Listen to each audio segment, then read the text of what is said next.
Hi అండి, అందరికీ నమస్తే. Welcome to Anu's kitchen.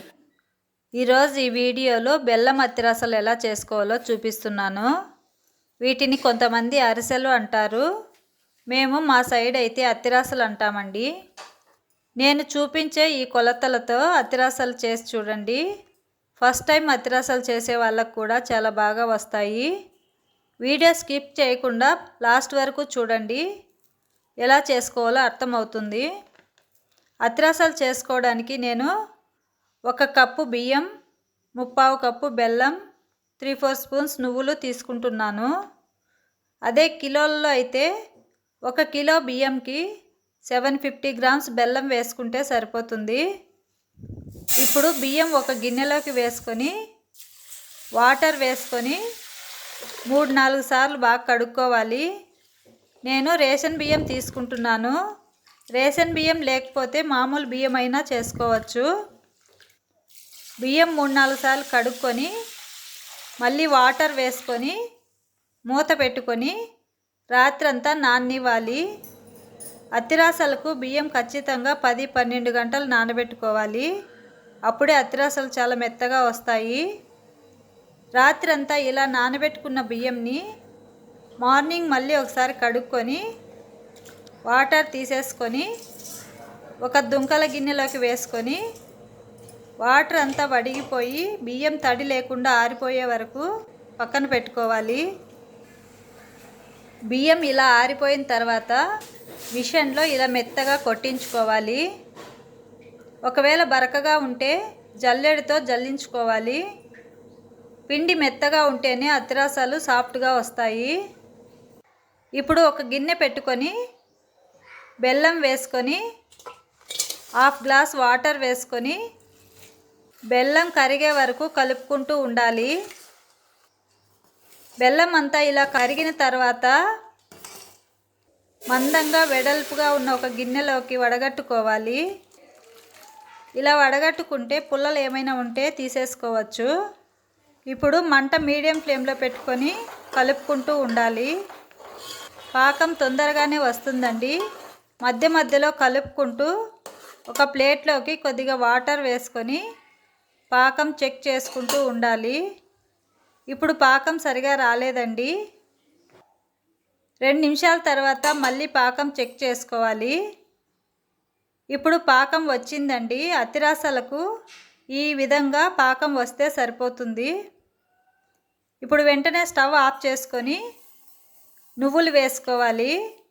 ఇప్పుడు 1 స్పూన్ యాలకుల పొడి వేసుకోవచ్చు. మా పిల్లలు తినరండి, అందుకని నేను వేసుకోవట్లేదు. కావాలనుకుంటే వేసుకోవచ్చు.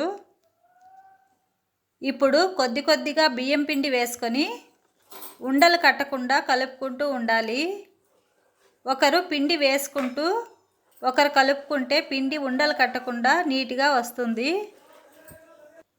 ఇలా కలుపుకున్న తర్వాత కొద్దిగా నెయ్యి వేసుకొని మళ్ళీ ఒకసారి అంతా కలిసేటట్టు కలుపుకోవాలి.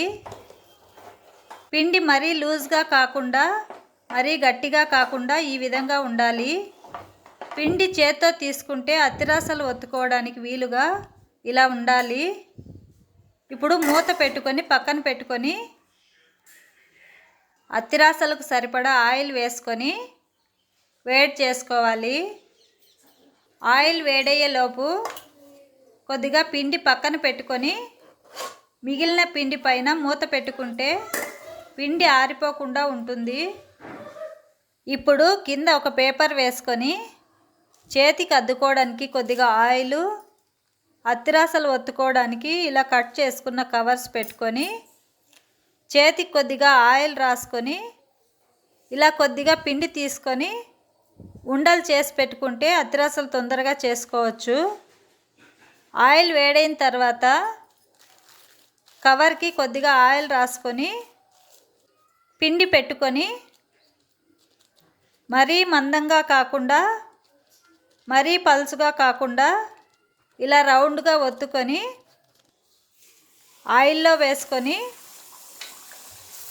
అత్తిరస ఇలా పైకి వచ్చిన తర్వాత రెండో వైపుకి తిప్పుకొని 2 వైపులా ఇలా రెడ్గా కాలిన తర్వాత తీసేసుకొని ఆయిల్ ఒత్తుకొని ఒక గిన్నెలోకి వేసుకోవాలి. ఇప్పుడు మళ్ళీ కవర్కి ఆయిల్ రాసుకొని ఇలా రౌండ్గా ఒత్తుకొని ఆయిల్లో వేసుకోవాలి.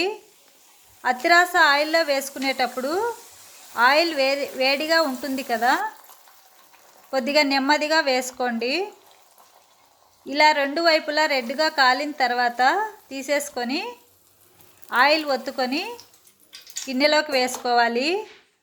అంతే అండి, మిగిలిన అత్తిరాసాలు కూడా ఇలానే కాల్చుకోవాలి. అత్తిరాసలు మరీ గట్టిగా ఒత్తకండి, గట్టిగా వస్తాయి. ఒకవేళ పిండి లూజ్గా అయిందంటే మూత పెట్టుకొని 1-2 గంటలు పక్కన పెట్టుకోండి. 1-2 గంటల తర్వాత కొద్దిగా గట్టిపడుతుంది, అప్పుడు చేసుకుంటే బాగా వస్తాయి. పిండి ఒకవేళ గట్టిగా అయిందనుకుంటే పిండిలో కొద్దిగా నెయ్యి కానీ ఆయిల్ కానీ వేసుకొని ఒకసారి బాగా కలుపుకుంటే సరిపోతుంది. మీకు ఈ వీడియో నచ్చినట్లయితే లైక్ చేయండి. మీరు లైక్ చేయడం వలన నా వీడియో ఇంకొంతమందికి చేరే అవకాశం ఉంటుంది. అలాగే సబ్స్క్రైబ్ కూడా చేసుకోండి. Thank you for watching.